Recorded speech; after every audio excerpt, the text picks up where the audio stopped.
if you want to put it in a slightly negative way, then we become stupid.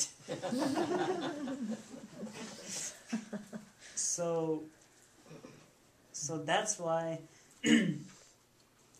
wisdom has this capacity, and it has this quality to control one's emotion so that you become really smart, you become intelligent.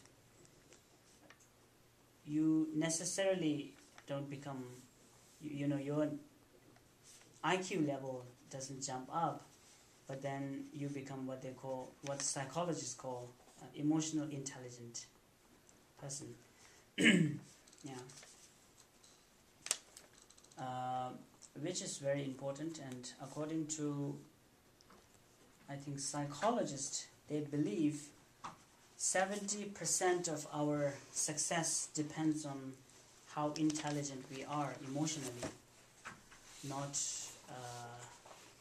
how our IQ, not how high our IQs are. So this is one of the very important.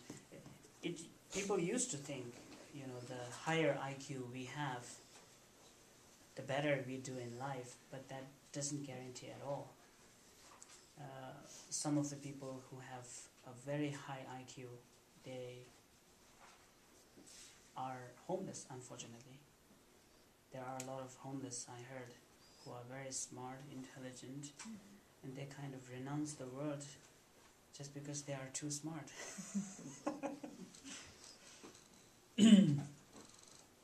So, when we talk about our physical body, the brain is the source of all our wisdom, I believe, and we have two different hemispheres, brain hemisphere, and there is that bridge in between that connects the two. Likewise,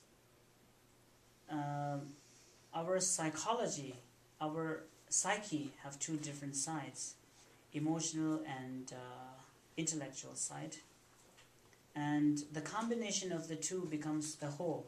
Otherwise, if you go too much with the one, no matter how positive it is, it doesn't work out that way. So Buddhist understanding of the practice of method and wisdom and combination of the two teaches us one of the main principles to live a successful life. We don't have to worry much about our next lives, because even in this lifetime it really helps, and that's kind of proven, experience-wise at least. So we don't have to worry thinking that we have to leave our country, beautiful America, so we don't have to worry much about that.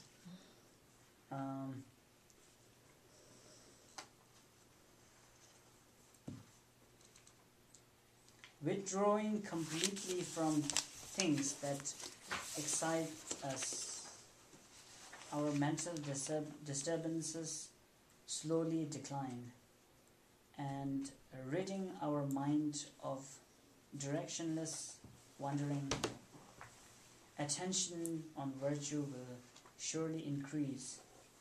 As wisdom shines clearer, the world comes in focus. Our confidence grew in the Dharma we have learned. Life all alone, far away in seclusion. The sons of the Buddhas all practice this way.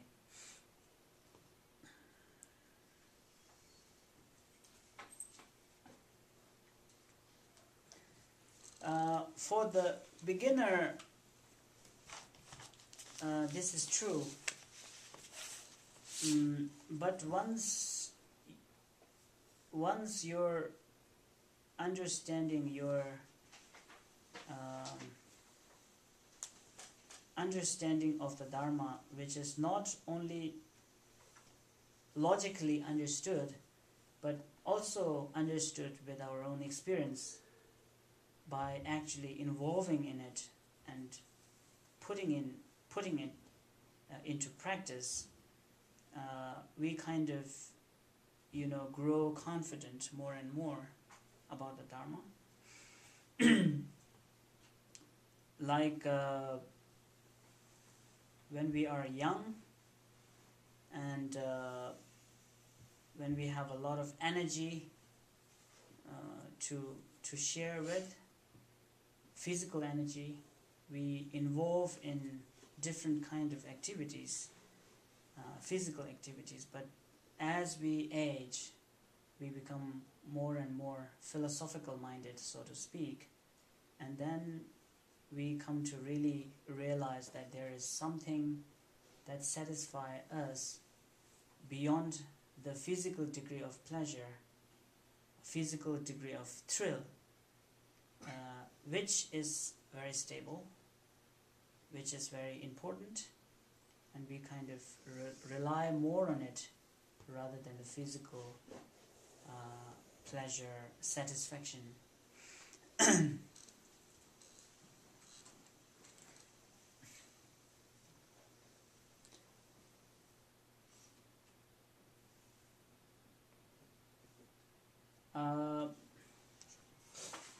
So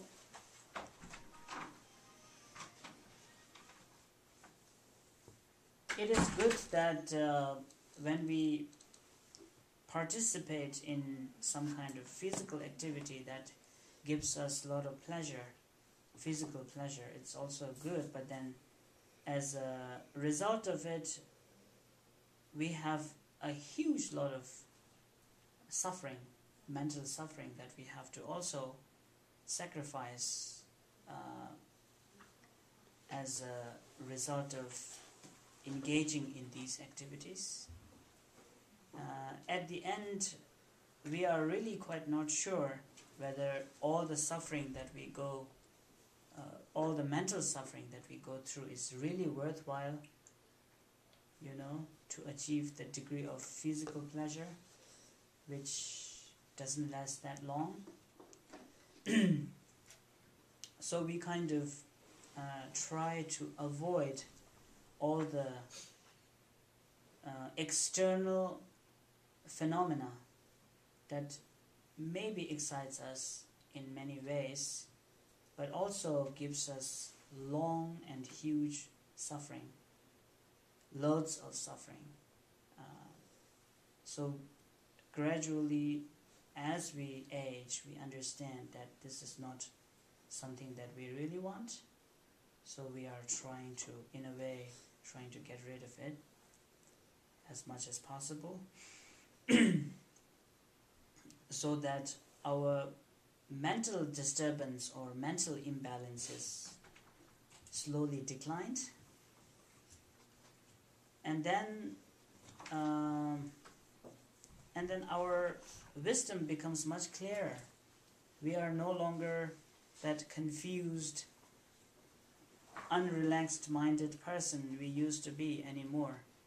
And then we really come to have a lot of faith in the Dharma that we practice, which the benefit of that practicing the benefit of practicing the Dharma, we not only understood it logically,